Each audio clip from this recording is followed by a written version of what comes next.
é sem dúvida a notícia mais chocante do século XX. Vai abalar o destino de milhões de europeus e desencadear a Segunda Guerra Mundial. A 23 de agosto de 1939, a Alemanha nazi e a União Soviética assinavam um pacto de não agressão que tomou os nomes dos seus dois signatários, o Pacto Molotov-Ribbentrop. Esta é a improvável reaproximação de dois inimigos declarados e condenados à destruição mútua: Hitler e Stalin. Contudo, este pacto surpreendente é para a Europa o resultado trágico de uma descida ao inferno que começou 5 anos antes.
Adolf Hitler é persuadido a obedecer a uma voz divina que o torna infalível e que o ordenou construir um Estado alemão violento, implacável e de raça pura.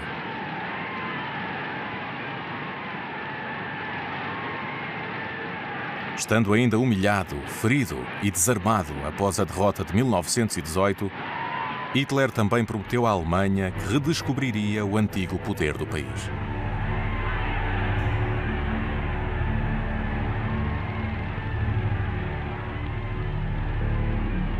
Até onde chegará?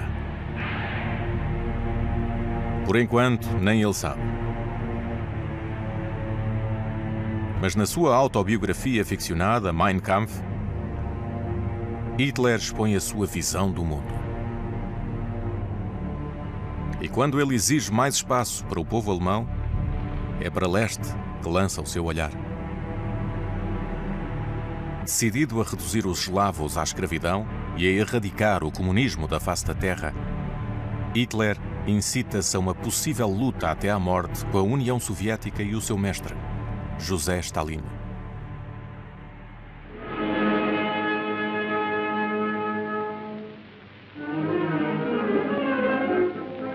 Stalin é apelidado pela própria propaganda como Vyod, o guia.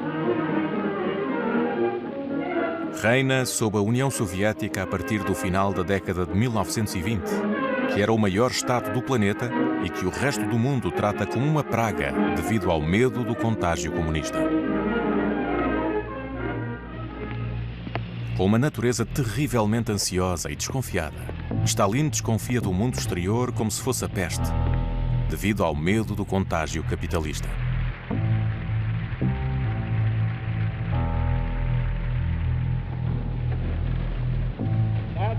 Antes de admitir que Hitler representava um perigo mais alarmante, Stalin considerou-o um inimigo capitalista como qualquer outro. E Hitler não era o seu único problema.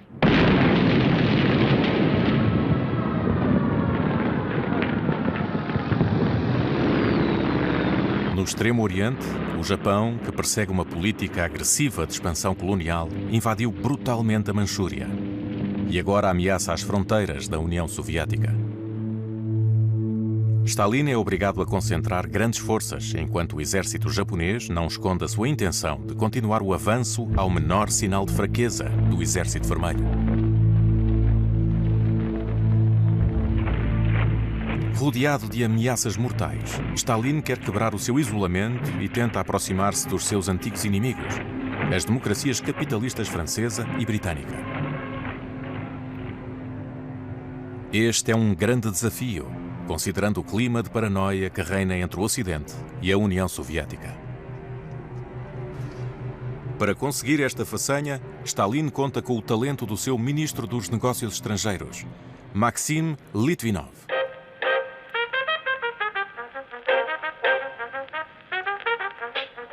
Desde sempre revolucionário, Maxim Litvinov foi o primeiro representante da Rússia soviética em Londres, em 1919, embora não soubesse nada sobre diplomacia.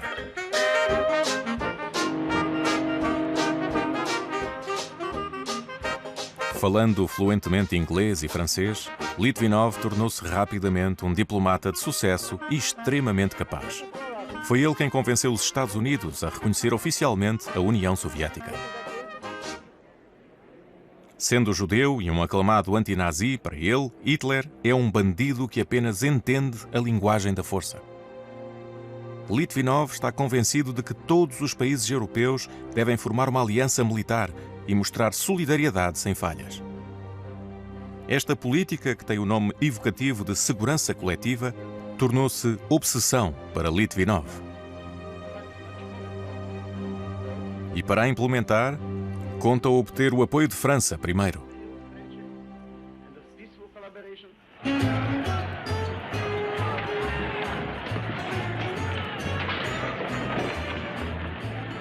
França é um grande poder que foi abalado por vários escândalos político-financeiros e que sofre de instabilidade governamental crónica.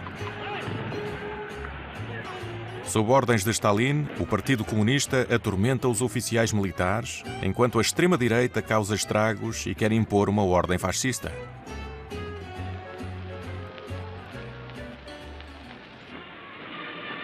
Mas o seu exército, que emergiu vitorioso da guerra de 1914 a 1918, é considerado o melhor do mundo. Litvinov quer recuperar a aliança franco-russa que colocou a Alemanha num impasse durante a Primeira Guerra Mundial, esperando que o medo da Alemanha nazi supere o anticomunismo visceral dos oficiais e dos militares franceses.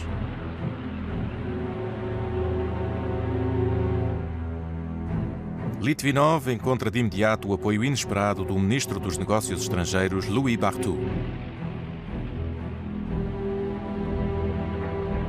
Barthou, um antigo anticomunista de 72 anos, já não tem nenhum estado de espírito relativamente à segurança de França. Ele sabe que precisa da União Soviética para impedir que Hitler cause danos.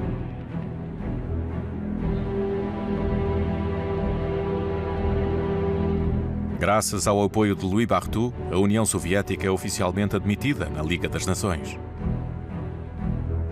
É um grande sucesso para Litvinov, cujo país já não será tratado como um pária pela comunidade internacional. E mesmo que o governo francês sinta angústia, Barthou negocia com Litvinov uma aliança militar que deve ser assinada em breve. Litvinov não podia ter sonhado com algo melhor.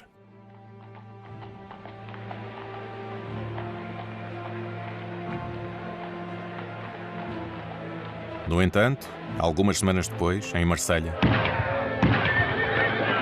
Louis Barthou é a vítima colateral de um ataque dirigido ao rei da Jugoslávia.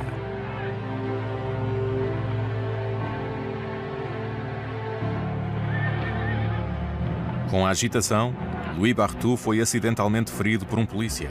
Durante a sua rápida evacuação, uma enfermeira enganou-se na direção do torniquete, o que causou uma hemorragia fatal.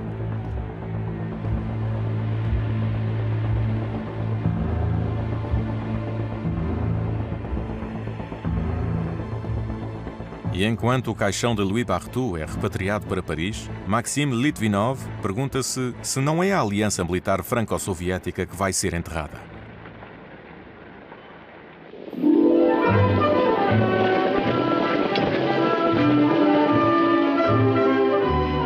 Desde o final da Primeira Guerra Mundial, os britânicos retiraram-se dos assuntos europeus, sobre os quais apenas mantêm um olhar distante e indiferente.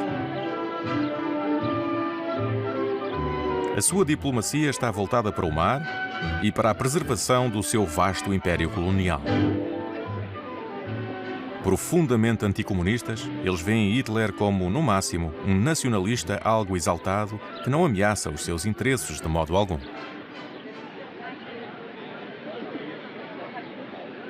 Por outras palavras, a ideia de uma aliança entre a Inglaterra e a União Soviética é algo saído da ficção científica. Contudo, esta é a missão que é confiada à mão direita de Litvinov em Londres, o embaixador soviético Ivan Maisky. Maisky e Litvinov conheceram-se em Londres, enquanto exilados, antes da Revolução Russa, e permaneceram ligados por uma profunda amizade. Nessa altura, Maisky não pertencia ao partido bolchevique, que finalmente tomou o poder. Mas para o movimento da oposição, ele era um menchevique, ou seja, um traidor.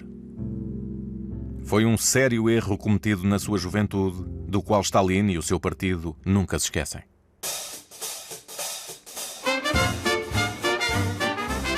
Maisky era casado e feliz com uma bolchevique, Anya Maisky, uma mulher brilhante e cintilante que aparecia sempre com os melhores vestidos de Londres.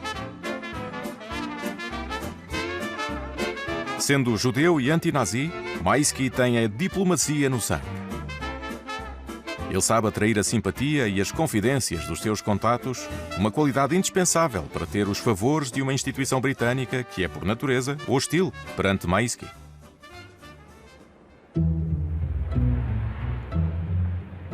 Ivan Maisky tornou-se amigo do jovem ministro conservador que representa a Grã-Bretanha na Liga das Nações, Anthony Eden. Eden, com um físico elegante e que estudou em Oxford, representa o que a classe alta britânica sabe produzir melhor. Falava 5 idiomas, incluindo o russo, fluentemente, e tinha a mente um pouco mais aberta do que os seus colegas. Maisky acredita que ele tem um futuro brilhante e decide apostar nele.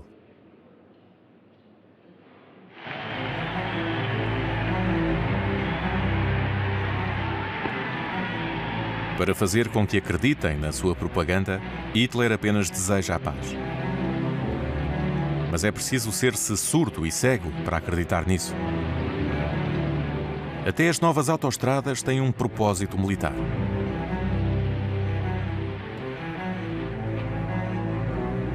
Mas para já tem apenas o pequeno exército autorizado pelo Tratado de Versalhes, que também proíbe qualquer armamento moderno.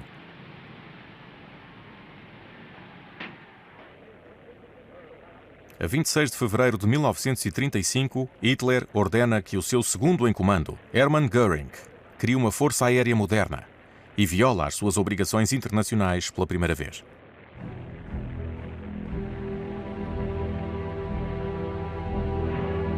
Apenas 2 semanas depois, transgride uma nova proibição e anuncia a restauração do serviço militar. Les ministres anglais venant de Londres arrivent à Tempelhof, aérodrome de Berlim. Desta vez, o governo britânico decide agir. Para trazer Hitler à razão, o ministro dos Negócios Estrangeiros John Simon e Anthony Eden foram enviados para Berlim.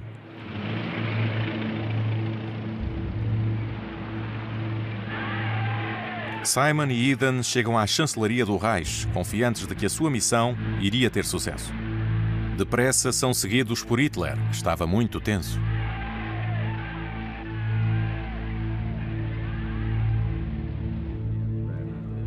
Hitler recusa-se a interromper o rearmamento da Alemanha. Mostrando-se completamente inflexível, até se vangloria, dizendo que a sua força aérea já está ao mesmo nível que a aviação britânica. Hitler mente como um vendedor de carros usados para semear a confusão, mas os 2 ingleses acreditam nele e vão comunicar essa informação ao seu governo, onde repentinamente reinará uma onda de pânico. Uma onda que não foge à atenção de Ivan Maisky, que imediatamente se aproveita da desordem britânica para convidar John Simon e Anthony Eden até Moscovo. Moscovo é para os ministros britânicos como o planeta Marte. John Simon recusa terminantemente. No entanto, Anthony Eden mostra-se interessado. E ele é relutantemente autorizado pelo seu governo a acompanhar Maïski. Maxim Litvinov é muito cético em relação a este novo ministro. Diz-lhe que este ministro representa o futuro e que, de outra forma, nada irá melhorar.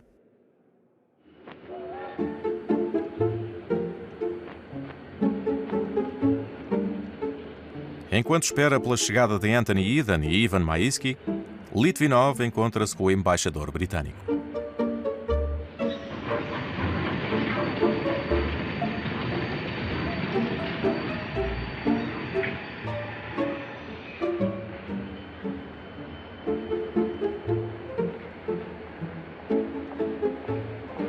Maxim Litvinov quer provar ao seu convidado que os comunistas são boas pessoas. Espera que seja o primeiro passo para uma aliança com a Inglaterra.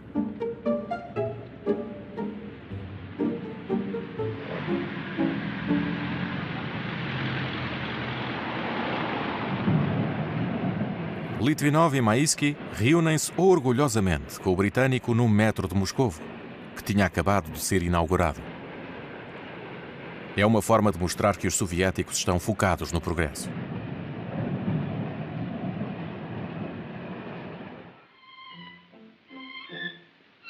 E para mostrar que também estão ligados às tradições, o mítico Teatro Bolshoi faz uma apresentação especial em homenagem ao ministro britânico.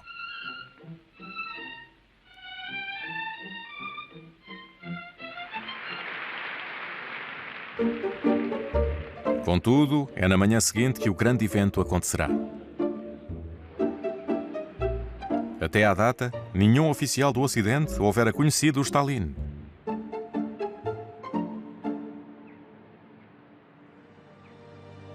Anthony Eden entra no Kremlin acompanhado pelo embaixador britânico, por Litvinov e por Maïski. O encontro acontece no escritório de Molotov. Molotov, o chefe do governo soviético e o mais próximo de Stalin, desconfia da política que Litvinov lidera em conjunto com os Estados capitalistas, como se esta fosse a peste. Apesar do seu sorriso, Maïski tem um nó na garganta. A presença de Stalin tem sempre tendência a causar-lhe ansiedade. Já Eden sente um certo júbilo por ser o primeiro a conhecer Stalin.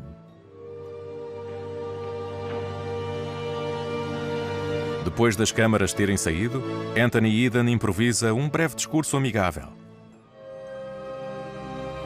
Sim, interrompe Stalin, que continua.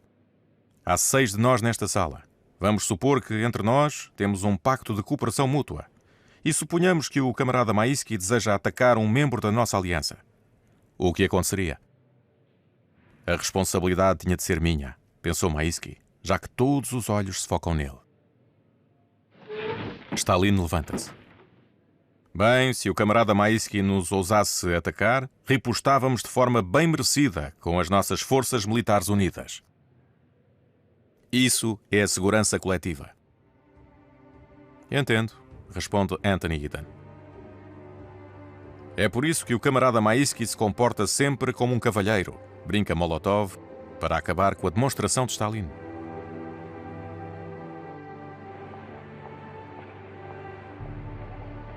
Litvinov e Maïski acompanham Eden de volta à estação, esperando que o seu encontro com Stalin dê frutos.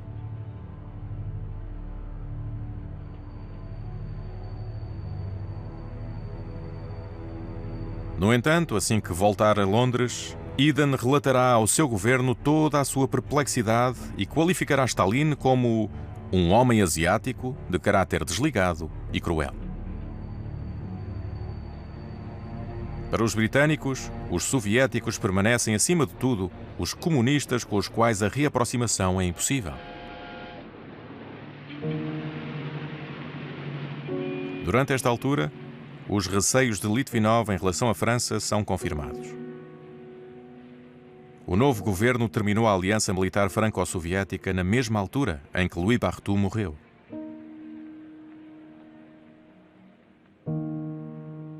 De Londres, Maisky diz a Litvinov que, na realidade, foram os britânicos que desencorajaram os franceses de finalizar o acordo militar com os soviéticos. Após a morte de Barthou, a França passa a não ter uma diplomacia independente dos britânicos. O Estado-Maior francês, completamente em pânico devido à velocidade do rearmamento alemão, está convencido de que é incapaz de derrotar Hitler sem a ajuda de aliados. No que toca a aliados, França conta sobretudo com a Grã-Bretanha. No entanto, os ingleses, que é claro, asseguram aos franceses que têm toda a sua simpatia, recusam-se obstinadamente a entrar numa aliança militar com os franceses em quem não têm confiança alguma. A diplomacia francesa tem apenas uma preocupação: fazer tudo para agradar os ingleses. E então, tudo se alinhará sistematicamente com a vontade deles.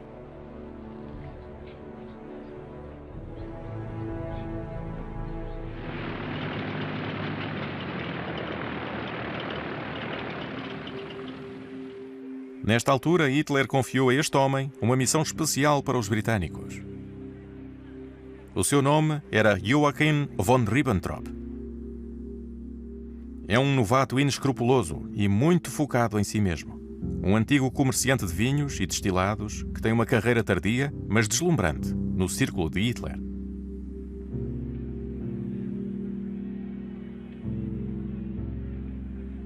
Ribbentrop propõe aos britânicos que aceitem que a Alemanha reconstrua a sua marinha e compromete-se a limitá-la para que a Marinha Real continue a ser a maior marinha do mundo. Ao fazer isto, Hitler tenta fazer um jogo rudimentar que visa cometer uma terceira transgressão ao Tratado de Versalhes. No entanto, para surpresa geral, os britânicos aceitam. E assim, sem sequer se preocupar com avisar ninguém, a Inglaterra autoriza unilateralmente a Alemanha nazi a desenvolver uma marinha. Maisky está chocado com esta decisão que mina todos os seus esforços em direção à segurança coletiva. Stalin vê nisso a prova de uma conspiração anglo-nazi contra a União Soviética. Até mesmo Litvinov, que fica sem argumentos contra Stalin, dá lugar ao desânimo. Devemos ser pacientes, escreve a Maisky. Estou certo de que os britânicos entenderão rapidamente que cometeram um grande erro ao dar as rédeas a Hitler.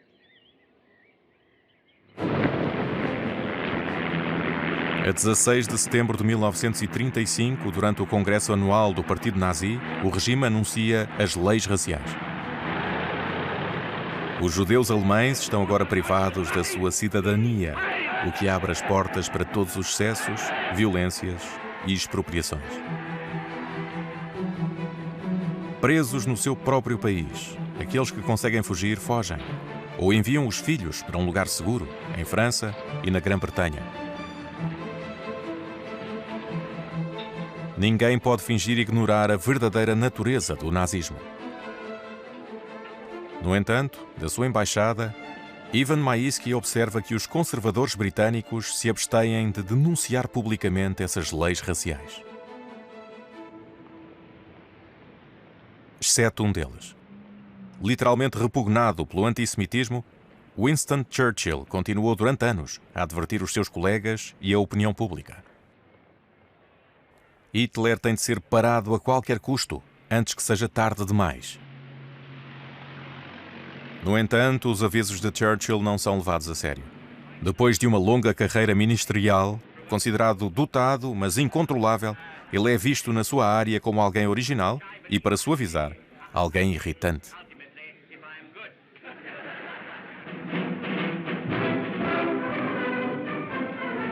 Ainda isolado, Stalin está determinado a deixar que se saiba que atacar a União Soviética sairá caro a quem se atrever a fazê-lo.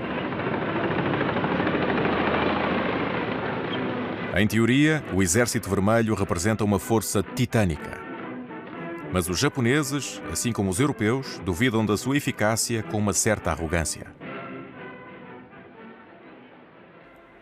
Stalin ordena manobras enormes na Ucrânia e convida todos os observadores estrangeiros.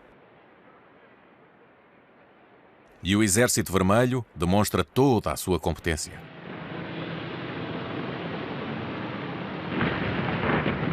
A ofensiva rápida, combinada com a infantaria e com tanques, com um grande apoio aéreo para literalmente quebrar a frente oposta. Para atacar pelas traseiras, tem uma nova arma em que os exércitos ocidentais não podem acreditar.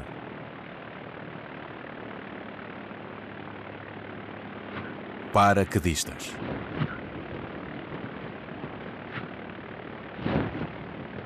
O general britânico que assiste às manobras não acredita no que vê e relata ao seu governo: o Exército Vermelho não só tem mais tanques e aviões do que todos os países do mundo juntos, como a sua superioridade técnica é esmagadora em todas as áreas.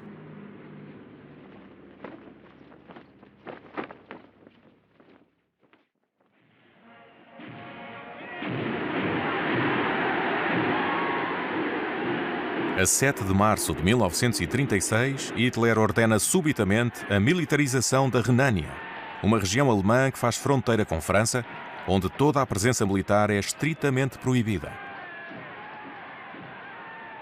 Ele despreza a lei internacional pela quarta vez, e a propaganda nazi impressiona o mundo inteiro ao demonstrar a recepção acolhedora da população alemã.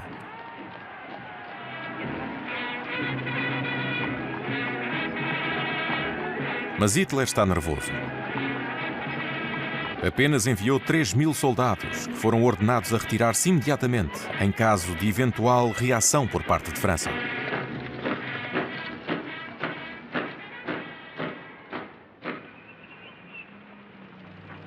Em Paris, o primeiro-ministro Albert Sarraut está enraivecido. Sarraut ordena que o chefe do exército francês, o general Gamelin, expulse as tropas alemãs. Mas Gamelin recusa-se a obedecer enquanto não tiver a certeza de que será apoiado pelos ingleses. Em Londres, Maisky telegrafa Litvinov, que está em Genebra. É impossível encontrar um ministro, estamos no fim de semana. Mas depois de ler os jornais, já posso dizer-lhe que os ingleses estão dispostos a deixar Hitler fazer isto.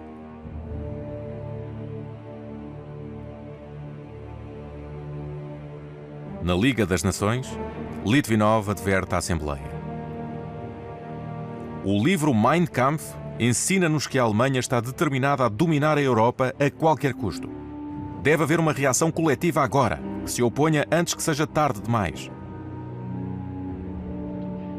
E já que nenhuma voz se junta à dele, Litvinov desafia Anthony Eden. Eu não vejo o objetivo daquilo que está a acontecer aqui. Estamos apenas de braços cruzados. Se unirmos forças, a Alemanha será colocada no seu lugar.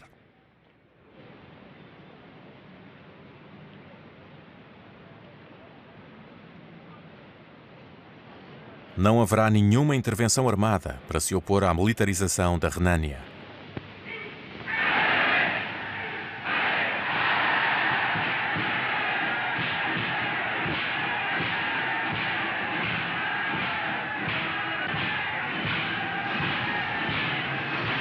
Durante 3 anos, Hitler não cumpriu o Tratado de Versalhes e ninguém lhe fez frente.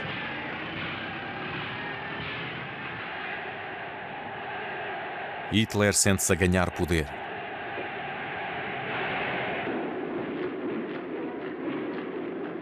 E a 14 de setembro de 1936, diante de 160 mil fiéis, ele começa uma enorme cruzada contra o comunismo.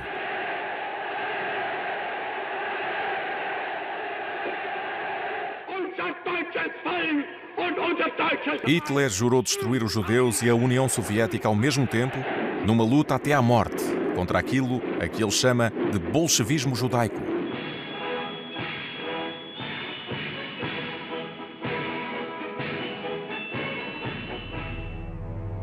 O ditador fascista Mussolini, que chegou ao poder antes dos nazis, considerou-os uma imitação antissemita do fascismo italiano. Mas Il Duce está tão chocado com o sucesso de Hitler que começa a reconhecer o caráter autoritário que existe nele.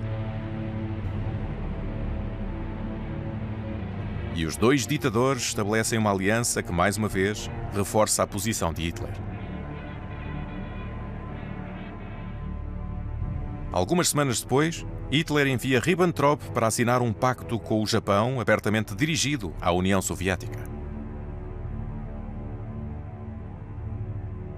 Mas Hitler também quer sufocar todas as tentativas de segurança coletiva.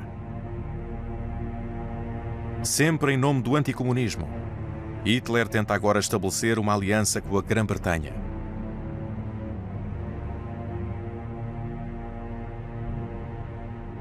Ele nomeia um novo embaixador para Londres, o inevitável Ribbentrop, que é agora um rival direto de Maisky para obter favores de Inglaterra.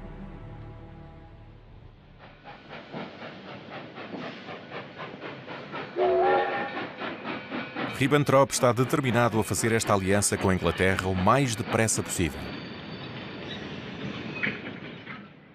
Contrariamente à prática diplomática, Ribbentrop decide improvisar um discurso para a sua chegada. O Führer acredita que o único perigo que ameaça a Inglaterra é o comunismo.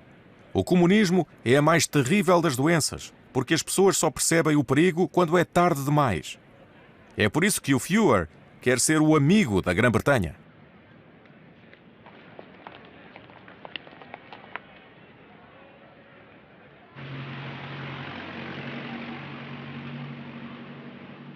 No dia seguinte, até a imprensa mais anticomunista está indignada com o discurso de Ribbentrop, lembrando-lhe que a Grã-Bretanha é uma democracia em que os comunistas têm o direito a viver e há liberdade de expressão. Ivan e Janja Maisky divertem-se com as reações incendiárias que provam que o embaixador nazi realmente não entende nada de inglês.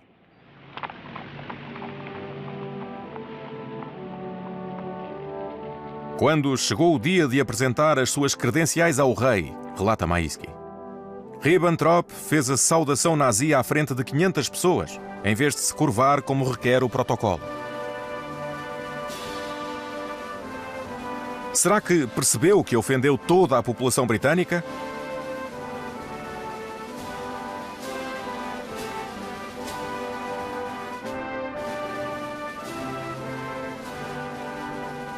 Quanto aos diplomatas da Embaixada da Alemanha, são literalmente quebrados pelo diletantismo e fanatismo do seu novo chefe, que agora lhes exige que façam a saudação nazi sempre que encontrarem uma pessoa britânica. Em poucas semanas, Ribbentrop cometerá tantos erros e profanidades que a imprensa britânica o apelida de Brickendrop, uma inversão da expressão to drop a brick, errar.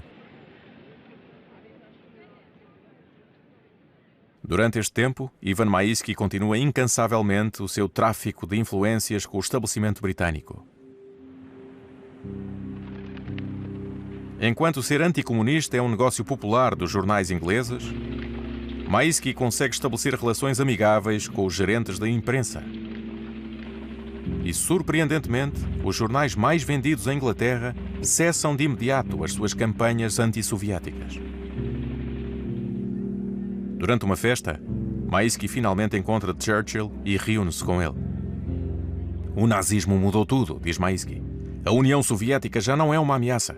Devemos tomar urgentemente uma política de segurança coletiva. A aliança entre a União Soviética e a Inglaterra é agora uma certeza para Maisky. Só é preciso tempo.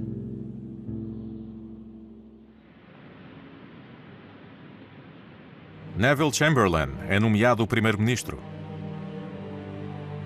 Maisky não o conhece bem, mas não demora a saber muito mais sobre ele.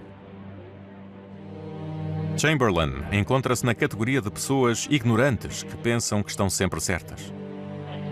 Condescendente e azedo em relação aos seus contactos, é um especialista em assuntos financeiros que não sabe absolutamente nada de assuntos estrangeiros. Ele considera que os comunistas são seres traiçoeiros, com os quais não deve haver relacionamento, e chama a Maisky em privado pequeno judeu perigoso. No entanto, Maisky não se engana sobre o destino de Anthony Eden, que é nomeado ministro dos Negócios Estrangeiros. Eden opõe-se agora a qualquer conciliação com Hitler. Mas Chamberlain não tem a mesma opinião. Chamberlain decide realizar uma política de apaziguamento com os nazis, que inicia com outro ministro, Lord Halifax. Lord Halifax. Maisky conhece-o bem e descreve-o a Litvinov. Aristocrata que debate planitudes, completamente indiferente ao destino de outros países e muito hostil para com a União Soviética. Como um explorador, Halifax faz uma visita privada à Alemanha.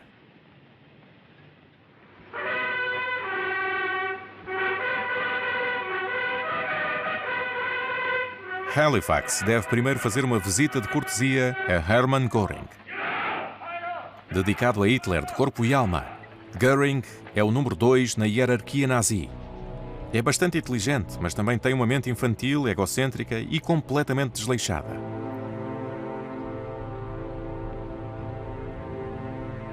Numa manhã agradável, o dignitário nazi anuncia ao aristocrata inglês que Hitler decidiu anexar a Áustria. E Halifax responde que a Grã-Bretanha não se oporia, desde que isso não cause muita desordem. Esta resposta encantou Göring, que se apressará a informar Hitler que os britânicos lhe estão a dar rédea solta sobre a Áustria. Depois, Halifax será recebido em Berghof, a residência privada de Hitler, nos Alpes da Baviera.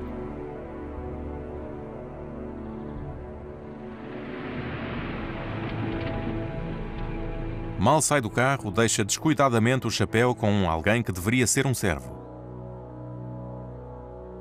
Antes de Halifax perceber o seu erro, Hitler devolve-lhe o chapéu.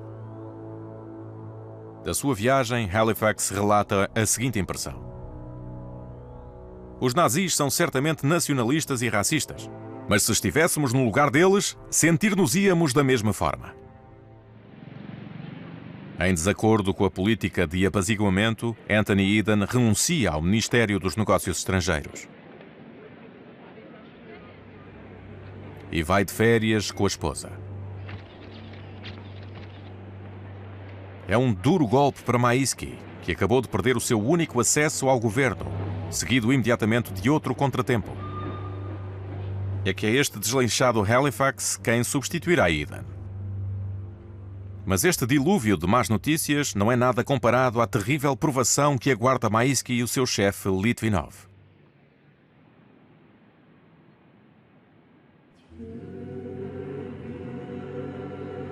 O culto de Stalin está em pleno andamento, sem que isso acalme a sua grande paranoia ou o medo de um dia ser derrubado.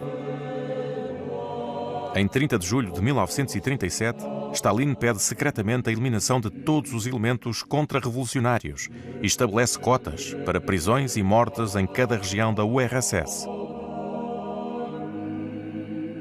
Decidiu purgar toda a sociedade soviética.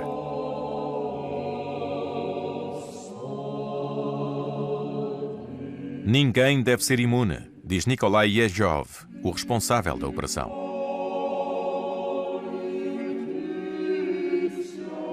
Stalin dará o exemplo, permitindo o expurgo das próprias irmãs e dos cunhados. As autoridades locais envolvem-se numa corrida de desempenho para satisfazer Stalin, que rapidamente cederá as cotas.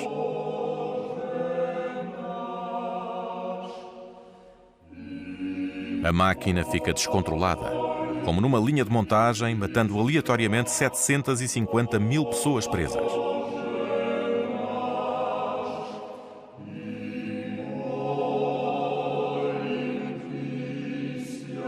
O pessoal do Ministério dos Negócios Estrangeiros é particularmente visado e muitos dos colegas de Litvinov desaparecem durante a noite. Alguns preferem suicidar-se para escapar à terrível incerteza.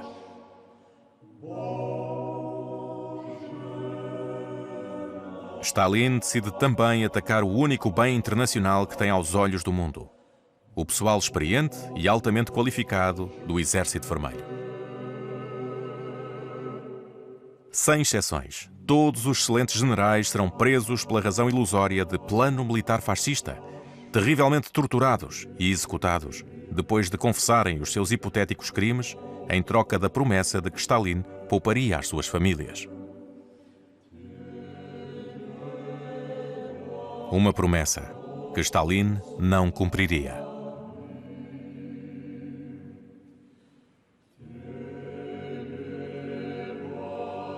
No rescaldo, 4 dos 5 oficiais superiores são eliminados e deixarão o Exército Vermelho completamente desgovernado.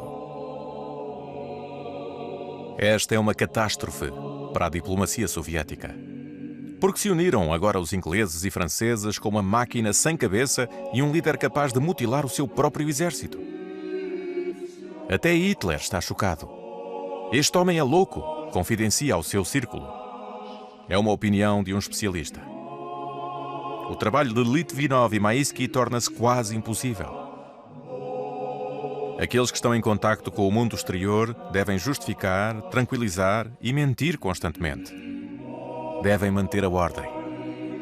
Estamos diante de um plano fascista. A eliminação de inimigos no interior deixar-nos-á mais fortes.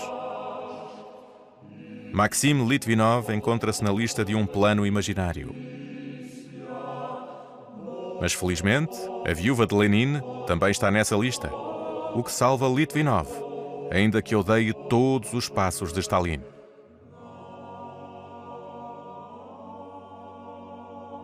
Quanto a Maisky, vive aterrorizado, especialmente porque pode ser acusado de algumas coisas. Para tranquilizar e às vezes influenciar Stalin, Maisky não hesita em falsificar alguns relatórios diplomáticos. Isto é alta traição, e se fosse descoberto, Maisky não teria hipótese de fugir.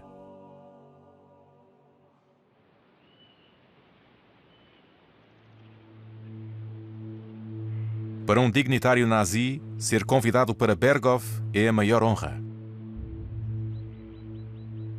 Podem ter contacto com o Führer, com toda a informalidade. Aqui é onde todas as grandes decisões são tomadas. É onde está o coração do poder. Ribbentrop pertence agora aos frequentadores de Berghof. Conseguiu entrar no pequeno círculo de devotos fanáticos que ficam fervorosamente em torno do seu Führer.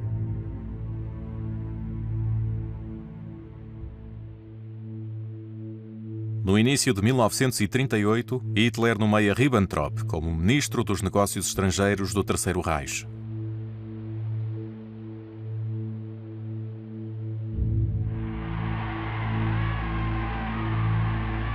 Como não há ninguém a detê-lo, Hitler assume a Áustria 6 meses antes da data marcada. Se Hitler decidisse acelerar a anexação da Áustria, seria porque a economia alemã não poderia apoiar mais o ritmo irrestrito do rearmamento. E em vez de diminuir o ritmo, Hitler decide assumir a indústria austríaca o mais rapidamente possível. A anexação da Áustria foi apenas a primeira etapa de um empreendimento predatório em que cada conquista reforça agora a sua máquina de guerra.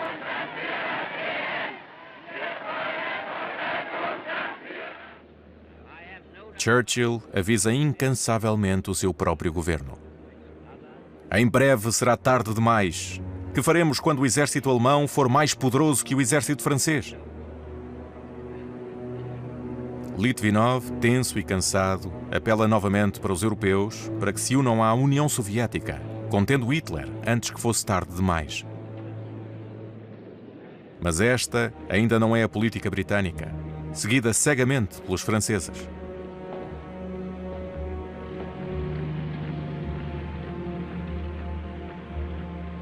Em França, Édouard Daladier é nomeado presidente do Conselho. Uma posição que ele assume como um fardo. Daladier é um veterano eternamente repugnado com a guerra e totalmente realista sobre a iminência de um novo conflito com a Alemanha. Uma vez combativo, agora é um homem indeciso, profundamente deprimido desde a morte da esposa e que é frequentemente confuso no início da manhã. Como todos os seus antecessores dos últimos 4 anos, faz da aliança militar com a Grã-Bretanha a sua maior prioridade. Uma aliança que Chamberlain continua teimosamente a recusar. Quanto ao Ministério-Chave dos Negócios Estrangeiros, está agora ocupado por um defensor da conciliação a qualquer preço com Hitler, Georges Bonnet. Conhecido por ser reservado e evasivo, é um intrigante cujo passatempo favorito é espalhar rumores sobre os outros.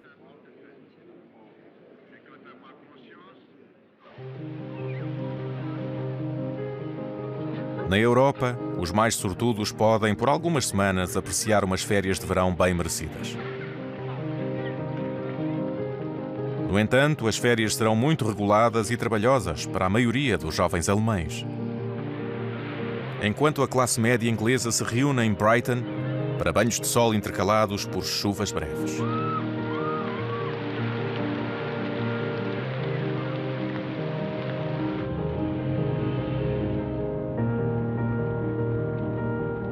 Ivan e Anya Maisky passam sempre férias à beira do Mar Negro, em Sochi. Sochi é a estância balnear dos funcionários soviéticos.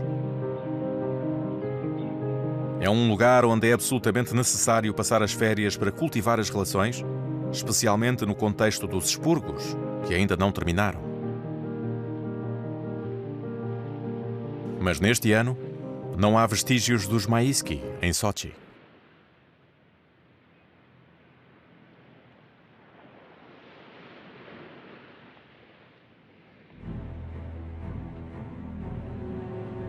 A viagem dos Maisky foi brutalmente interrompida.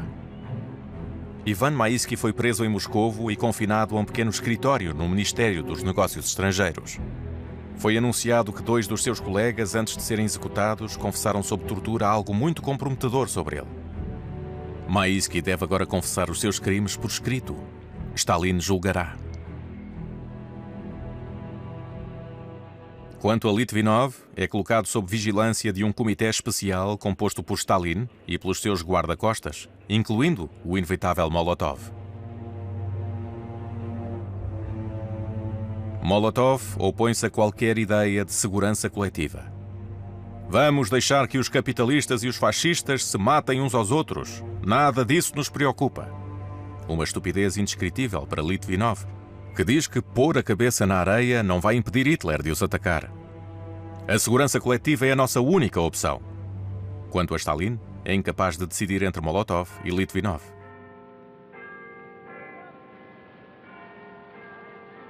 Não sabemos que crime Maisky finalmente confessou, mas foi mandado de volta para Londres. Stalin acredita que ainda precisa dos seus serviços.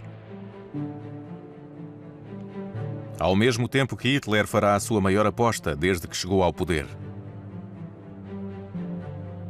Decide anexar uma parte da Checoslováquia onde vive uma população germânica, os Sudetas.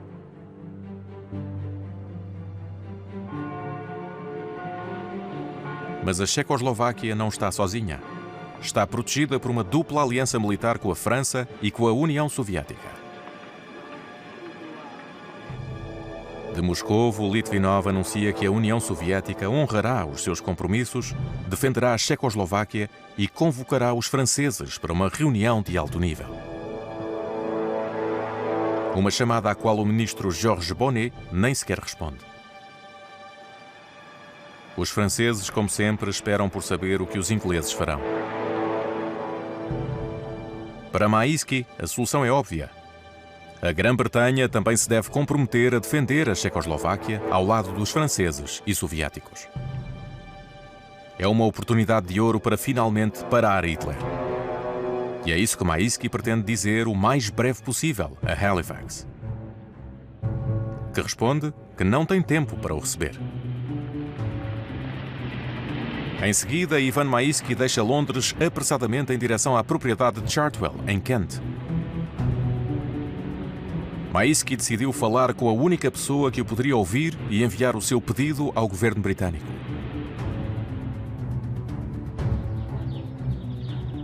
Chartwell é a residência privada de Churchill. Maisky encontra Churchill ocupado a fazer trabalhos de alvenaria e expõe de imediato o seu pedido. se ficássemos juntos, diz-lhe, Hitler não ousaria. E pede-me que envie discretamente a sua sugestão para Halifax? Responde Churchill. Não discretamente. Peço-lhe que envie oficialmente o pedido do governo soviético através do governo britânico. Você quer que eu seja o porta-voz do governo soviético? Sim. Ninguém me vai ouvir. E Churchill retorna a Londres para defender os soviéticos de Halifax, que começa a ter sérias dúvidas da política de Chamberlain e é muito a favor de uma reconciliação com Moscovo sobre este assunto. Só que Chamberlain decidiu agir sozinho e está prestes a viajar de avião pela primeira vez na vida.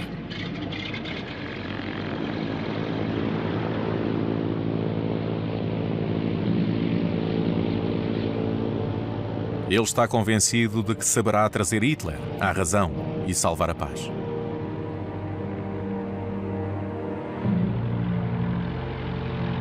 É recebido no aeroporto de Munique por Ribbentrop.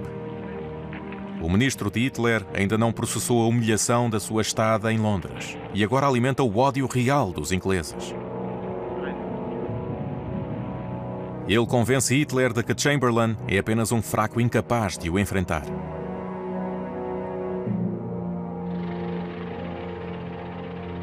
Quando o britânico chega a Berghof, fica impressionado com a residência de Hitler.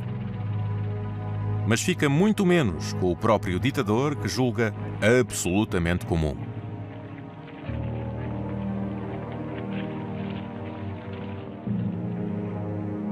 Os convidados primeiro tomam chá e cumprem protocolos. A discussão séria ocorrerá no salão privado de Hitler, com o intérprete do Führer como única testemunha, durante a qual Ribbentrop, dispensado, passará o resto da noite de mau humor. Por mais de 2 horas, Hitler vai monopolizar a conversa e exclamar o seu ódio aos checoslovacos e ao seu presidente, que Hitler jurou capturar vivo e estrangular com as próprias mãos. O ditador decidiu tomar posse de toda a Checoslováquia e aniquilará quem o tentar travar.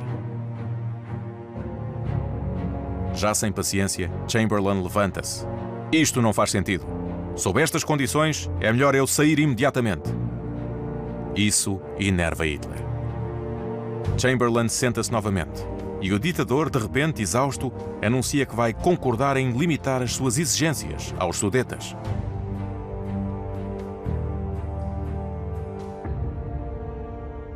Quando Chamberlain deixa a Alemanha, havia concordado em ceder os Sudetas a Hitler. Em troca, o ditador promete não reivindicar nenhum outro território no futuro. E Chamberlain confidencia a um dos seus conselheiros que Hitler parece ser um homem que cumprirá a sua palavra.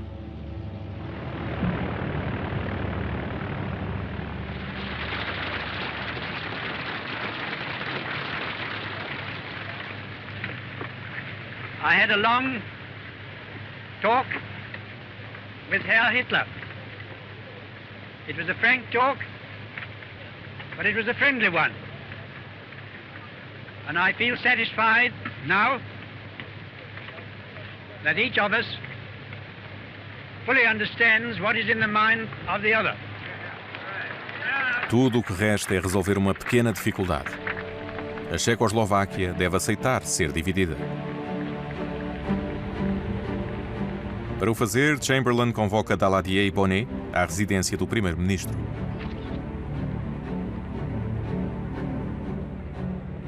Ao sair, Daladier, envergonhado, mas aliviado, submete-se ao plano de Chamberlain. Em vez de apoiar o seu aliado, a Checoslováquia pressioná-lo-á a aceitar a rendição pacífica dos Sudetas.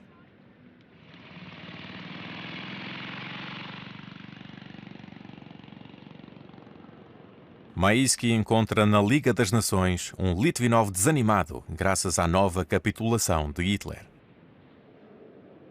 Particularmente irritado e sem paciência, Litvinov ainda não admite a derrota.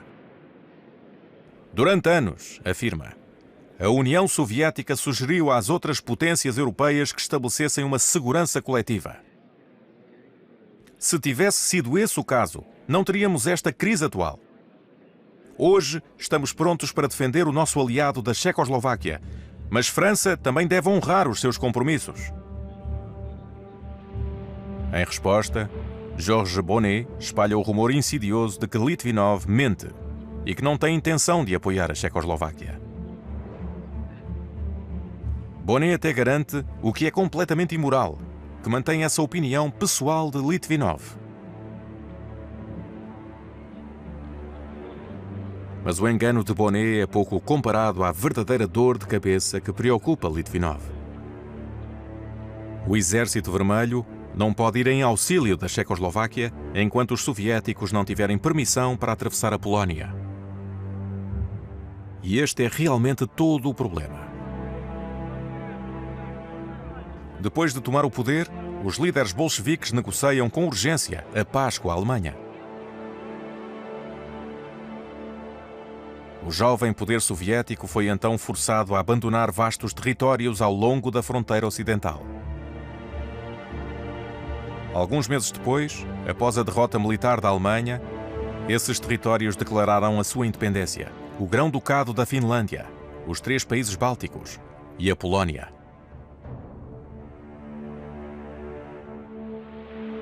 A Polónia, que renasce após ter sido dividida por 146 anos entre 3 impérios, está fortemente acoplada à sua independência. Espremida entre a Alemanha nazi e a União Soviética, a Polónia é agora um Estado autoritário onde a diplomacia é conduzida pelo Coronel Beck. Uma figura surpreendente de nacionalismo e megalomania alimentada pelo alcoolismo. Encorajado por Hitler, o Coronel Beck também reivindica uma parte da Checoslováquia onde mora uma minoria polaca.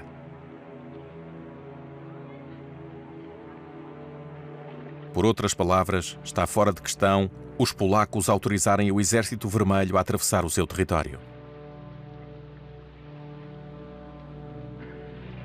Durante este tempo, o presidente da Checoslováquia, Edward Benz, está sob intensa pressão dos franceses e britânicos, que ameaçam deixá-lo à sua mercê. E Benz acaba por concordar em desistir da região dos Sudetas.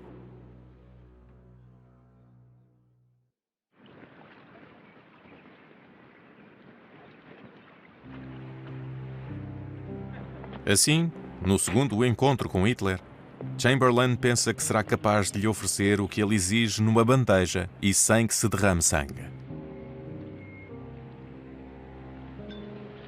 No entanto, Hitler rejeitará brutalmente a solução pacífica e, num estado próximo de histeria, dará a toda a população da Checoslováquia 6 dias para evacuar a região.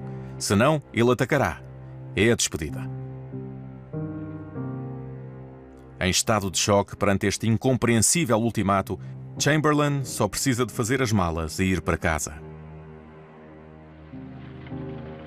No dia seguinte, a Checoslováquia decide mobilizar o seu pequeno exército.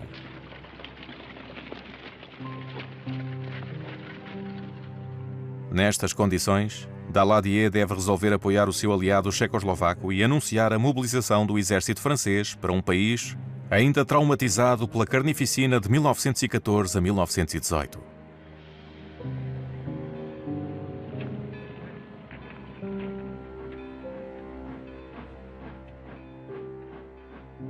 Esta mobilização fatal não impressiona Hitler, que declara àqueles próximos de si: se França e a Grã-Bretanha me quiserem atacar, façam-no.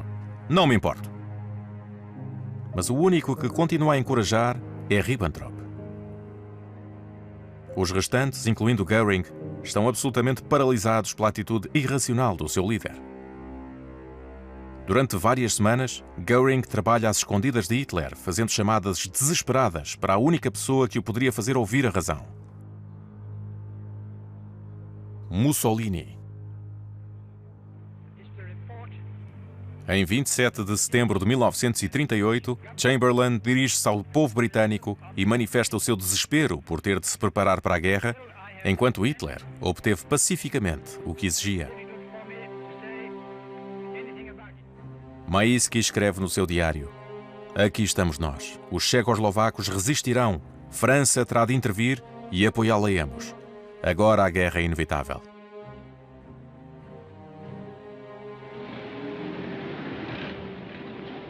No entanto, 24 horas depois, Hitler aceita uma proposta de última hora do seu amigo Mussolini. Um encontro organizado em Munique no dia seguinte entre Itália, Alemanha, França e Grã-Bretanha. A Checoslováquia não é convidada, nem a União Soviética.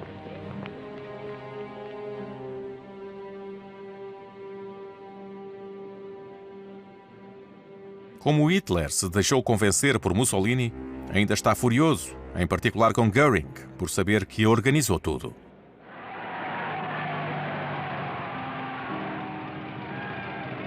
Por outro lado, Ribbentrop, que cumprimentou Chamberlain quando desceu do avião, não para de aumentar o amor próprio do seu Führer.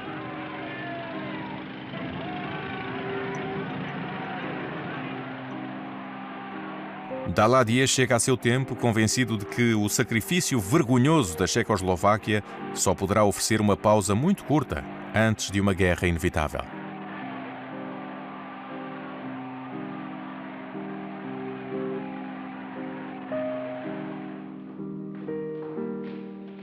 Enquanto as discussões começam em Munique, a Checoslováquia, abandonada por todos, anuncia que o seu exército não resistirá. O que relaxa a atmosfera.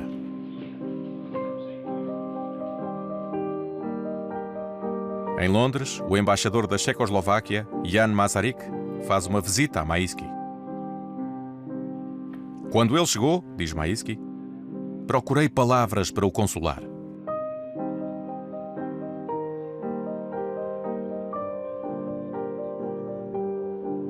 São dois embaixadores sem poder num mundo virado do avesso. E Masaryk respondeu-me enquanto segurava as lágrimas: eles venderam-nos como escravos. E assim é assinado, sob os auspícios de Mussolini, o Acordo de Munique, que autoriza Hitler a dividir parte da Checoslováquia, o único Estado democrático da Europa Central.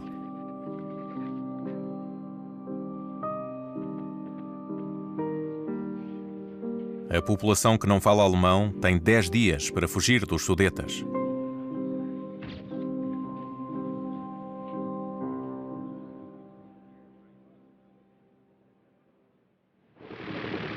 Chamberlain tornou-se de repente num herói na Grã-Bretanha. É chamado pacificador e silencia todos os oponentes da sua política de apaziguamento. Which has now been achieved is, in my view, only the prelude to a larger settlement in which all Europe may find peace. Ele está certo de que conseguiu a paz por 10 anos, escreve Maïski. Até eu acho que ele está seriamente enganado.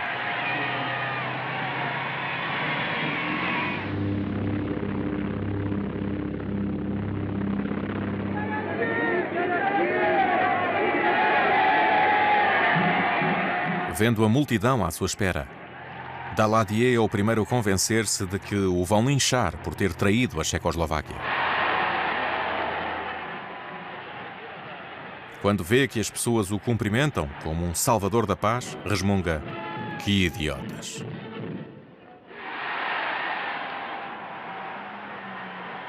Na euforia geral, ninguém está preocupado com a consternação dos soviéticos. Os ocidentais ignoraram com desprezo a mão estendida por Litvinov e preferiram pacificar Hitler.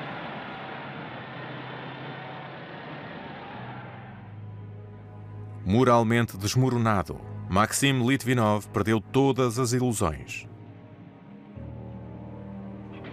Com as mãos completamente vazias, depois de 5 anos de trabalho, terá agora de se explicar para um humilhado e cada vez mais ansioso Stalin.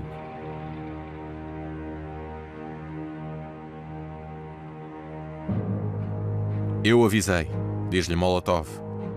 Os ocidentais estão a voltar-se contra Hitler. Agora a prova está aí.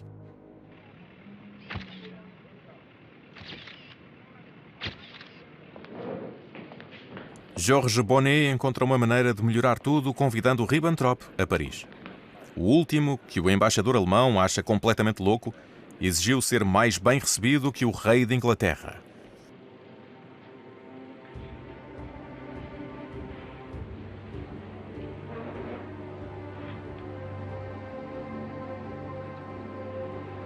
E Bonnet assina um pacto de não agressão com Ribbentrop.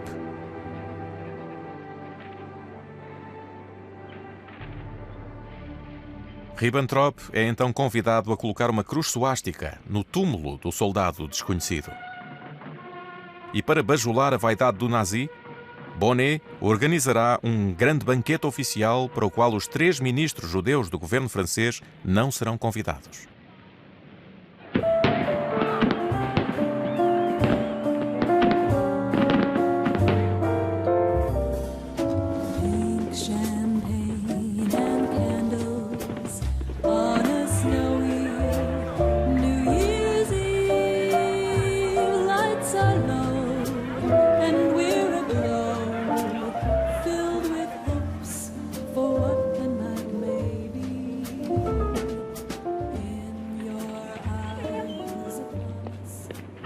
Em Munique, Hitler é animado por um sentimento de poder completo.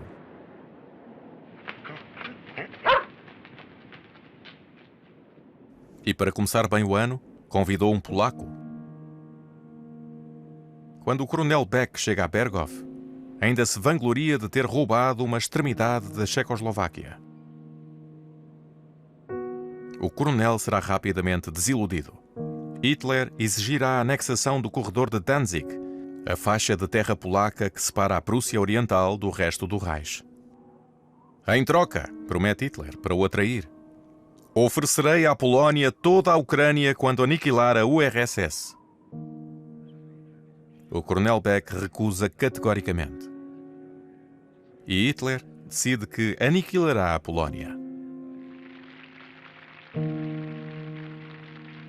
Depois de ter executado 3/4 do Comitê Central, Stalin acredita que tem agora um partido suficientemente renovado e põe fim ao grande terror. Agora, os expurgos retornarão à taxa normal de 10% por ano. No seu discurso sobre a política externa, Stalin deixa escapar toda a sua frustração, depois de Munique e do pavor de ficar sozinho para enfrentar Hitler. Ao adotar uma fórmula complicada, anuncia a sua recusa para tirar as castanhas do lume, apenas para o benefício dos ocidentais. Tirar as castanhas do lume. Esta frase de Stalin atinge Ribbentrop como uma bala de canhão e dá-lhe uma ideia que acha brilhante. Retorna a Berghof para a revelar a Hitler. O último discurso de Stalin é um apelo indireto. Stalin preferiria aliar-se a nós a ficar isolado, tenho a certeza disso. Ao assinar um pacto com ele, teria as suas mãos à vontade na Europa. Um pacto com os judeus bolcheviques? Responde Hitler. Isso é completamente absurdo.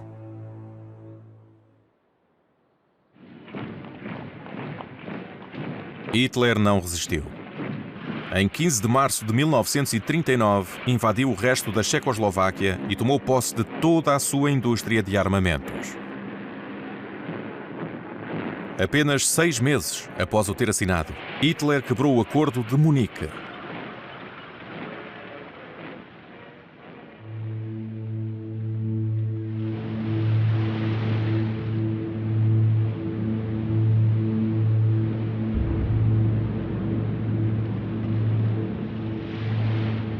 E depois de ter atravessado o Mar Negro, Hitler tomou o porto lituano de Memel, onde morava alguma população alemã.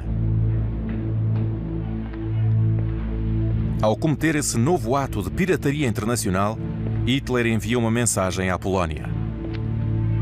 Memel está localizado a apenas 209 km do corredor de Danzig, que Hitler exige que lhe seja cedido imediatamente, ou tomá-lo-á à força. Afinal, quem o pararia?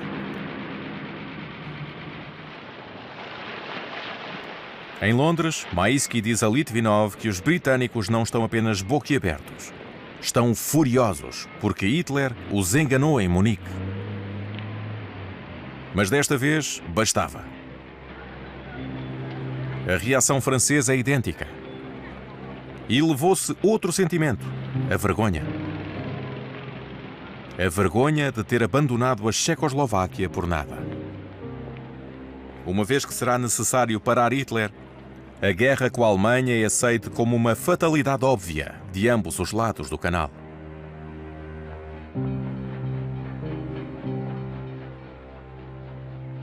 Chamberlain finalmente soará a hora da revolta. Em 31 de março de 1939, dá a sua garantia à Polónia de que, se for atacada, a Grã-Bretanha virá em sua defesa. Em Paris, aliviado por finalmente poder formar uma aliança militar com os ingleses, Daladier oferece imediatamente a mesma garantia à Polónia. No início, Hitler explode de raiva e jura pulverizar França e Inglaterra, mas admite que a sua reação imprevista lhe perturba os planos.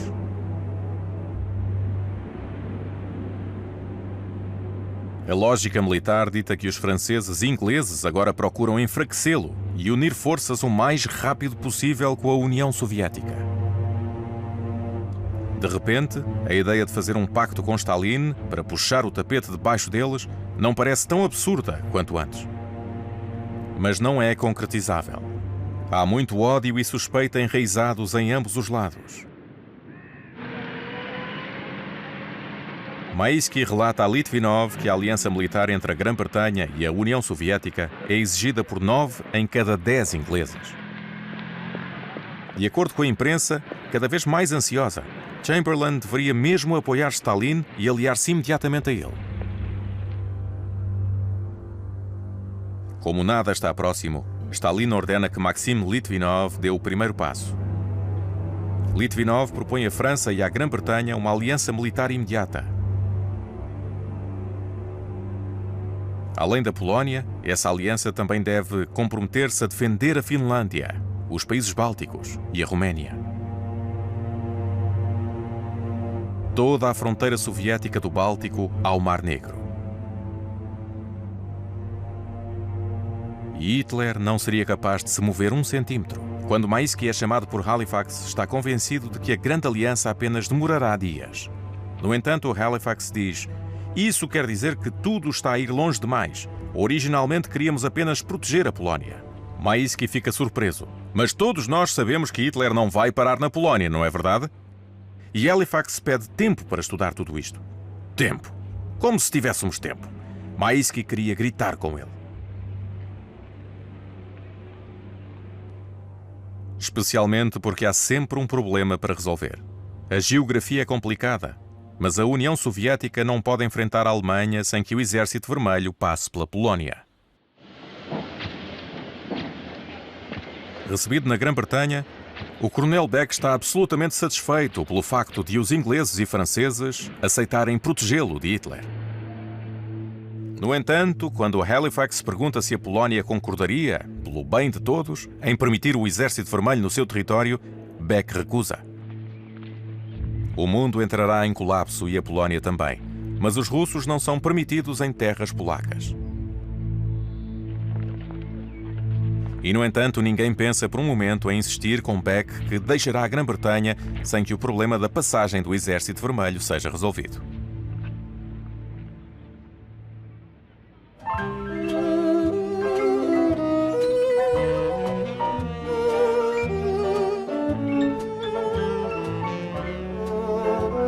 Maisky convidou os seus partidários britânicos para almoçar, cujo círculo se alarga desde a garantia dada à Polónia. Quando é discretamente informado de um telegrama urgente. Maisky retira-se sozinho. O telegrama é assinado de maneira incomum pelo próprio Stalin, que anuncia que, pela sua atitude desleal, Maxim Litvinov havia sido afastado do cargo. Será o seu inimigo jurado Molotov quem o substituirá. O Molotov como ministro dos Negócios Estrangeiros. Sem nenhuma cultura diplomática, nem sabe o significado da palavra diálogo. Chega a ser cômico, diz Maisky. Maisky está convencido de que Stalin está a preparar uma abertura para a Alemanha. Uma abertura que Litvinov teria recusado com toda a sua alma, mas que não representa um problema para Molotov. Por agora, segundo as ordens de Molotov, Maisky diz aos britânicos que a proposta da Aliança Militar Soviética continua válida e ainda está à espera de resposta. Em Berlim, Ribbentrop interpreta a lembrança do judeu Litvinov como um novo apelo indireto de Stalin. Mas ainda não conseguiu convencer Hitler. No entanto, toda a propaganda anticomunista da Alemanha parou abruptamente, como um sinal de fumo enviado para Moscovo.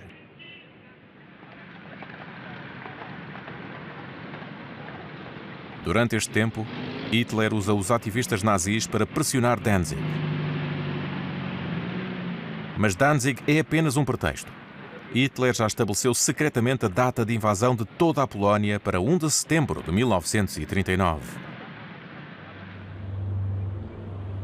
Os chefes de Estado franceses e britânicos aceleraram a sua cooperação.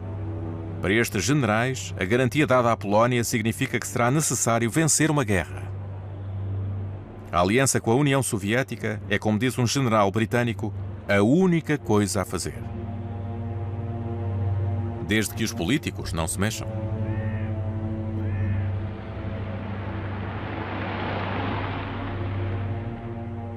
A primavera e o começo do verão de 1939 são passados a fazer manobras diplomáticas e negociações lideradas na maior confusão. Os ingleses, franceses e soviéticos trocam propostas e contrapropostas complicadas que fracassam sempre no caso da Polónia, que continua a recusar a passagem do Exército Vermelho no seu território. Somente os franceses e britânicos poderiam convencer a Polónia, mas não fazem nenhum esforço nesse sentido. Na realidade, enquanto a Europa segue para a ruína, ninguém confia em ninguém. Além disso, Molotov é uma personagem que às vezes chega à rudez, o que não facilita o diálogo. Quanto a Stalin, que desconfia igualmente de Hitler e dos ocidentais, sente um ódio muito pessoal em relação a Chamberlain.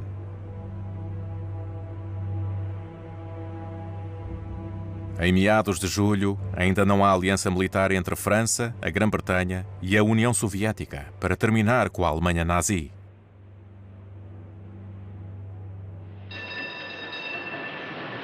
É a meio desse congestionamento diplomático que surge uma notícia surpreendente. Os jornais revelam que durante todo este tempo, Chamberlain estava a tentar livrar-se de Hitler através de um amplo plano económico e de empréstimos vantajosos. Livrar-se de Hitler. Por incrível que pareça, Chamberlain continua convencido de que seria possível dar-se bem com o ditador nazi. Esta é uma iniciativa pessoal do primeiro-ministro, da qual não informou o seu gabinete. Chamberlain até teve de implorar a Halifax, absolutamente furioso ao saber das notícias, que permanecesse no governo. A pressão popular é agora irresistível. Chamberlain resolve enviar uma delegação para negociar uma aliança militar em Moscovo. Em Paris, Daladier junta-se imediatamente aos britânicos e a notícia da próxima aliança militar com os soviéticos é anunciada com alívio por todos os jornais.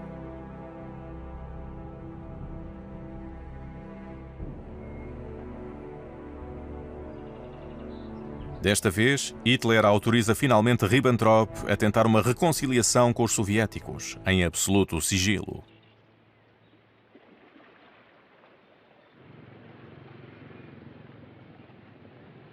Georgy Astakov, um conselheiro económico simples da Embaixada Soviética em Berlim, ficou surpreendido ao ser convidado para almoçar pelo diplomata alemão Karl Schnurr, num pequeno restaurante discreto, não muito longe do Ministério dos Negócios Estrangeiros.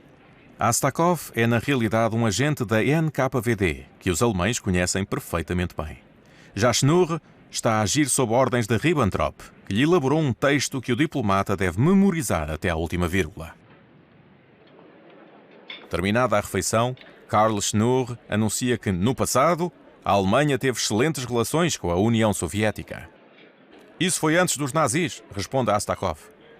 Sim, mas se a União Soviética quiser, podemos melhorar as nossas relações, continuou Schnurr. Astakov interrompe. Impossível. Não haja como se Hitler nunca tivesse escrito Mein Kampf. Schnurr ri. Vá lá, Georgie. Não leve tão a sério um livro que foi escrito há 15 anos. Asseguro que as nossas prioridades mudaram. Permita-me dizer-lhe que é muito difícil acreditar, responde Georgy Astakov. Porquê? Você não é como nós tratado com a maior desconfiança pelos ingleses? O argumento parece atingir o alvo de Astakov e Schnurr continua. Estou convencido de que existe um meio-termo que pode satisfazer os nossos interesses comuns. Continuo, diz Astakov. Não há problema territorial entre os nossos países, do Báltico ao Mar Negro, que não possa ser resolvido muito rapidamente. Até as suas preocupações com os nossos amigos japoneses podem ter uma solução. Para que você se sinta seguro, tudo é negociável. Na rua, quando estão prestes a sair, Astakov pergunta: se uma autoridade alemã muito alta se reunisse com um alto funcionário soviético, ele teria exatamente as mesmas propostas que você? Claro, responde Schnurr. 2 dias depois, por um telegrama secreto, Molotov expressa a Astakov interesse nas propostas alemãs. Astakov envia-o a Schnurr, que o envia a Ribbentrop, que o envia a Hitler. Em 2 de agosto de 1939, Ribbentrop envia a Molotov, em segredo absoluto, uma oferta de arranjo territorial do Báltico ao Mar Negro, afirmando que é muito urgente e que não permanecerá válida por muito tempo. O pacto germano-soviético está em cima da mesa. Para Stalin, a proposta de Hitler é simplesmente irresistível. Ele vê de imediato a oportunidade de recuperar de uma só vez todos os territórios perdidos após a Revolução Russa. Maisky, que nada sabe da oferta de Hitler a Stalin, observa que os ingleses têm uma concepção muito original de urgência. Levaram 12 dias a designar os membros da missão militar que iria a Moscovo.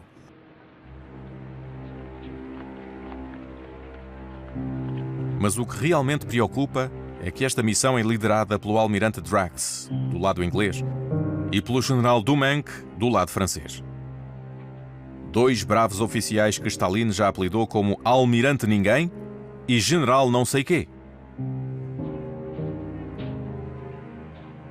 Maisky, no entanto, insiste na nomeação das principais personalidades.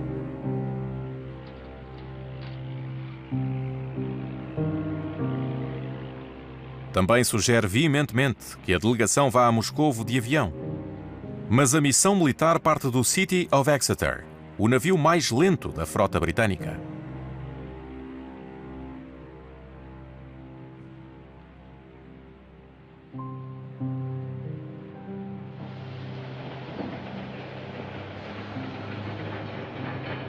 With the arrival in the capital of the British and French service missions for the staff talks, the British delegation is headed by Admiral Sir Reginald Plunkett Ernley Earl Drax, and the French by General Dumont. They are met at the station by a whole lot of charming Russian gentlemen with quite unpronounceable names. So where so far the politicians seem to have failed, perhaps the military experts will succeed. Do lado soviético, as negociações serão conduzidas por Marshal Voroshilov, do Ministério da Defesa e membro do Círculo Interno.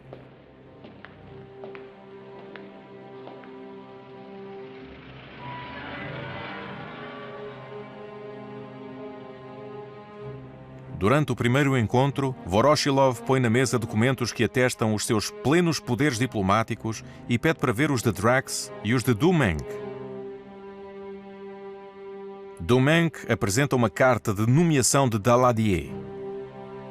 Já Drax, obviamente muito confuso, responde, depois de um longo silêncio, que não tem tal documento. O negociador britânico não está autorizado a negociar pelo seu governo. Isso é lamentável, responde Voroshilov, que abre a sessão do mesmo modo antes de fazer a única pergunta que importa. Será que o Exército Vermelho terá, sim ou não, a autorização para atravessar a Polónia e travar uma guerra contra Hitler? Dumenk, Drax e 5 anos de diplomacia ocidental estão agora contra a parede. Vamos encontrar-nos novamente quando a Polónia der autorização, conclui Voroshilov. Há pânico em Londres, onde Halifax implora à Polónia que gentilmente, etc, etc. Em Varsóvia, há pressão desordenada da diplomacia francesa sobre o coronel Beck, que entende perfeitamente a urgência da situação, mas exige tempo para pensar no assunto.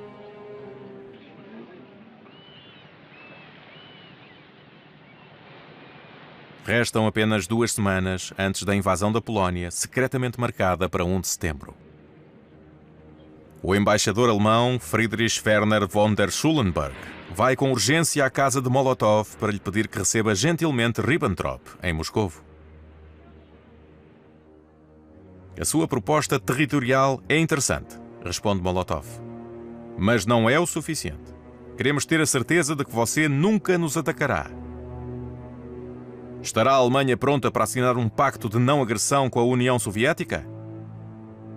Sim, claro, responde Schulenburg, que acrescenta: por favor, o tempo é essencial. Mas Stalin decide tomar o seu tempo. História para aumentar as apostas novamente. Depois de deixar os alemães a pensar por 4 dias, Molotov manda ir buscar Schulenburg e propõe um pacto de não agressão.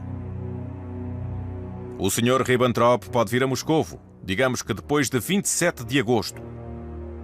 Depois de 27 de agosto? Mas já será tarde, grita o embaixador.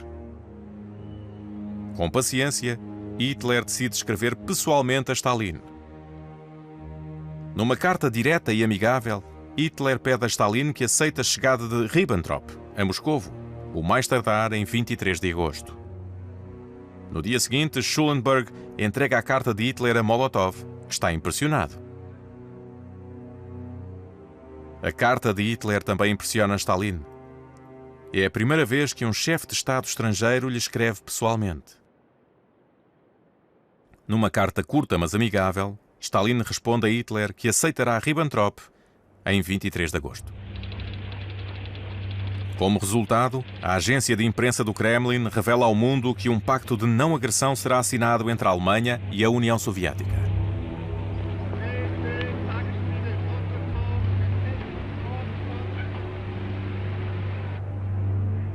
Em Paris, Édouard Daladier governa de maneira fria e pragmática. Proibirá todos os jornais comunistas, assim como o próprio Partido Comunista, nomeando também Stalin como o único culpado desse fiasco diplomático.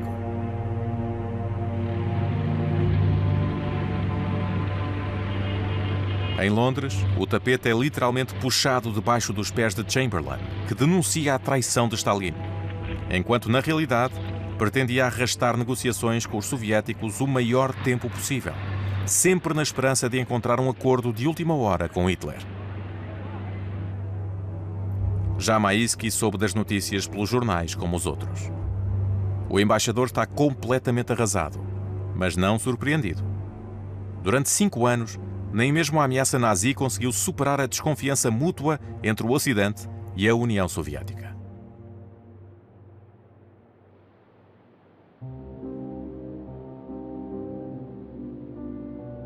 Ribbentrop sai para realizar a sua obra-prima diplomática, repleto de alegria.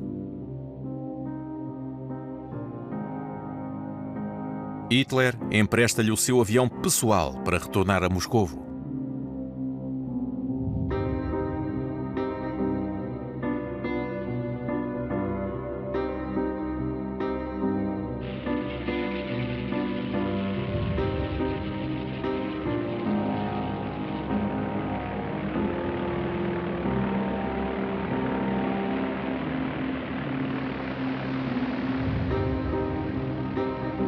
O embaixador Schulenburg aguarda o seu ministro de uniforme.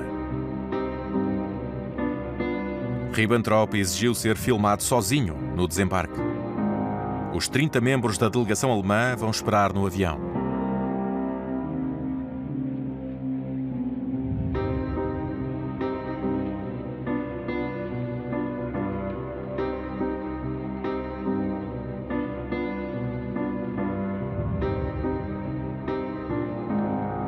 Schulenburg e Ribbentrop serão levados ao Kremlin.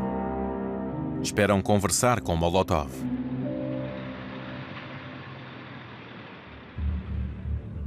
Mas é Stalin quem os recebe pessoalmente.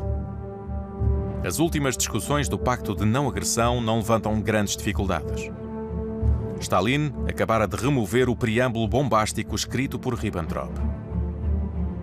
Falar sobre a amizade natural entre os nossos países é grotesco, diz Ribbentrop, enquanto despejamos baldes de excrementos nas nossas cabeças durante tantos anos. Só tornarão o Pacto de Não Agressão público aos olhos do mundo. As reivindicações territoriais de Stalin, do Báltico ao Mar Negro, serão objeto de um protocolo secreto anexado ao Pacto. O negócio termina mais ou menos à 1 da manhã. Nunca um acordo desta importância foi concluído em tão pouco tempo.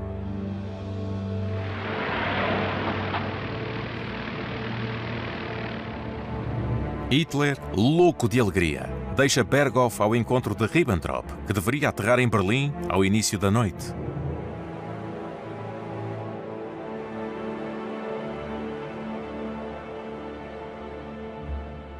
Ribbentrop garante a Hitler que agora, estando privados do apoio soviético, os ingleses abandonariam a Polónia como abandonaram a Checoslováquia.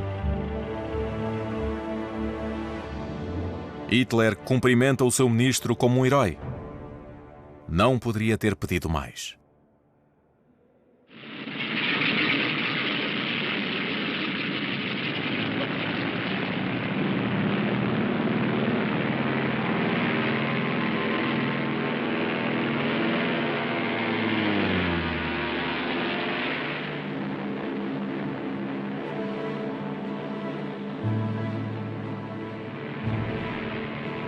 Agora que era garantido ter rédea livre, Hitler faz avançar as suas tropas contra a Polónia, que é realmente muito pequena para resistir ao poder alemão.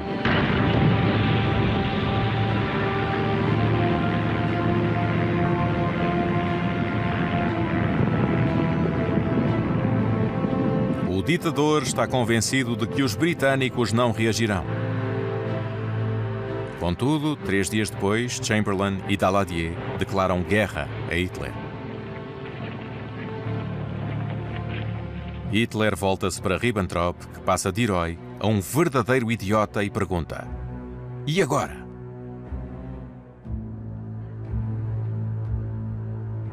"Estamos em guerra contra França e Inglaterra", murmura Ribbentrop.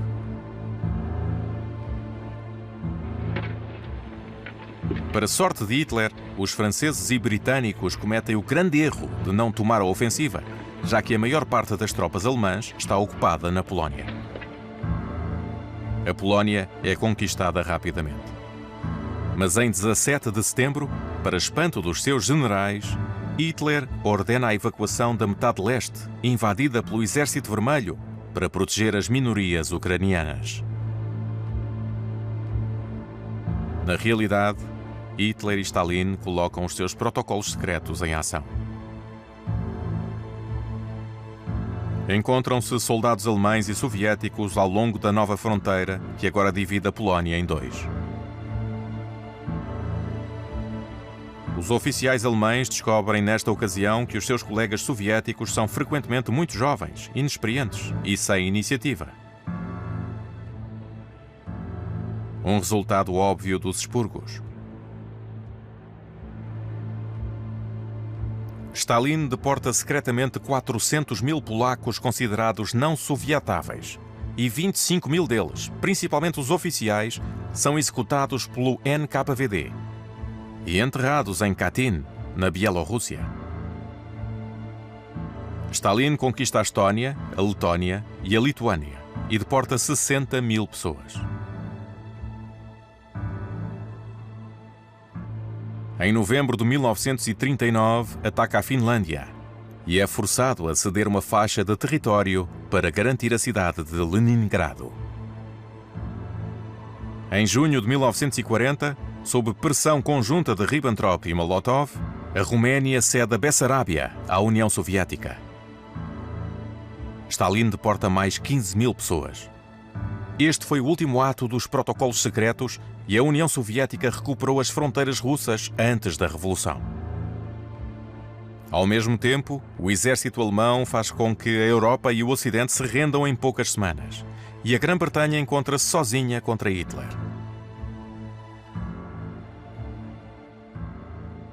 O pacto germano-soviético permite que Hitler elimine os seus adversários um a um. E tem também muitos outros benefícios. Enquanto Molotov é recebido com muita fanfarra em Berlim, a União Soviética participa ativamente no esforço de guerra nazi, fornecendo centenas de milhares de toneladas de grãos, metais e petróleo. Um pequeno gesto publicitário de Stalin.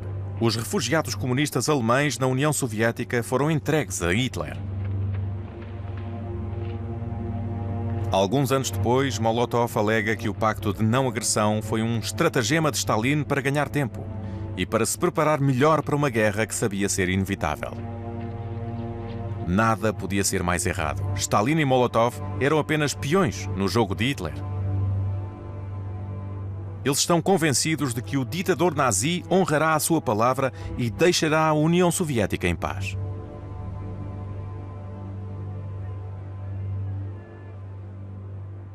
Isolado, sem orientação de Moscovo e banido pelos britânicos por causa do pacto, Maisky só se mantém graças à relação privada que tem com o novo primeiro-ministro Churchill.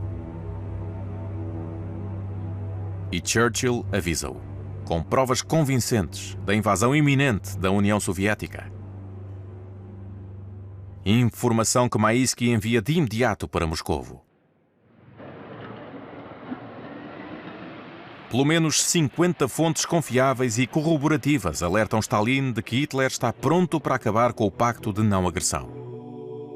No entanto, Stalin recusa-se a acreditar neles e executa alguns por desinformação.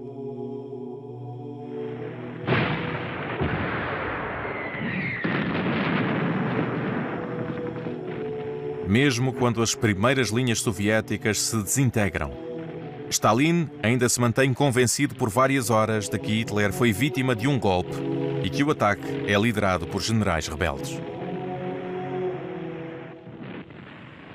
Acredita em qualquer coisa, menos que Hitler acabara de o enganar como fazia aos outros.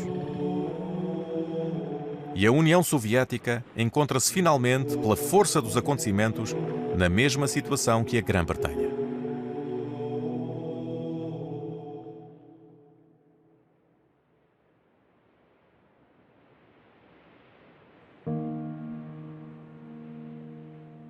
Os aliados não desejavam envergonhar Stalin pelo seu infeliz pacto com Hitler.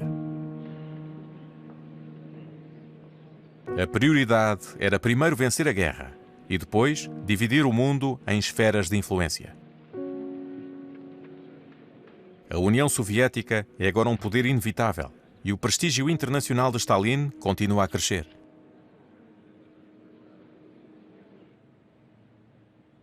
No entanto, se um dia fosse provado que o pacto germano-soviético não era apenas um pacto de não agressão e que Stalin secretamente compartilhara territórios com os nazis, seria um grande golpe para o seu prestígio e para o prestígio da União Soviética.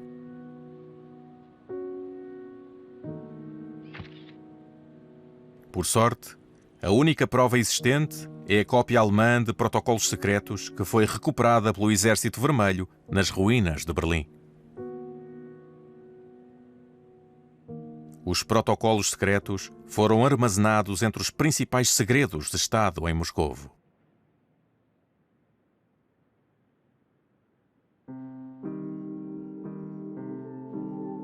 Ribbentrop foi sentenciado à morte em 1946 por conspiração, crimes contra a paz, crimes de guerra e crimes contra a humanidade.